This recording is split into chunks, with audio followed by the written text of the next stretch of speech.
Ballari banner ಕಟ್ಟಲು ಗಲಾಟೆ. ಕಾಂಗ್ರೆಸ್ ಕಾರ್ಯಕರ್ತ ಸಾವು. ಶಾಸಕ ಜನಾರ್ದನ ರೆಡ್ಡಿ ಅವರ ಮನೆ ಎದುರು ಬ್ಯಾನರ್ ಕಟ್ಟುವ ವಿಷಯಕ್ಕೆ ಶಾಸಕ ಭರತ್ ರೆಡ್ಡಿ ಮತ್ತು ಜನಾರ್ದನ ರೆಡ್ಡಿ ಬೆಂಬಲಿಗರ ನಡುವೆ ಗುರುವಾರ ರಾತ್ರಿ ಘರ್ಷಣೆ ಸಂಭವಿಸಿದ್ದು, ಘಟನೆಯಲ್ಲಿ ಕಾಂಗ್ರೆಸ್ ಕಾರ್ಯಕರ್ತರೊಬ್ಬರು ಸಾವನ್ನಪ್ಪಿದ್ದಾರೆ.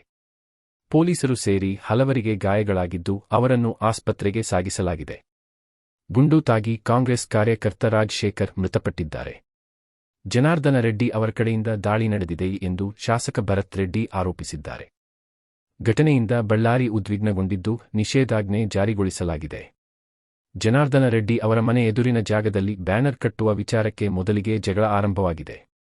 ಭರತ್ ರೆಡ್ಡಿ ಬೆಂಬಲಿಗ ಎನ್ನಲಾದ ಸತೀಶ್ ರೆಡ್ಡಿಯು ಜನಾರ್ದನ ರೆಡ್ಡಿ ಅವರ ಮನೆ ಎದುರು ರಸ್ತೆಯಲ್ಲಿ ಕುರ್ಚಿ ಹಾಕಿಕೊಂಡು ಕೂತು ದರ್ಪದಿಂದ ಬ್ಯಾನರ್ ಕಟ್ಟಿಸಿದರು.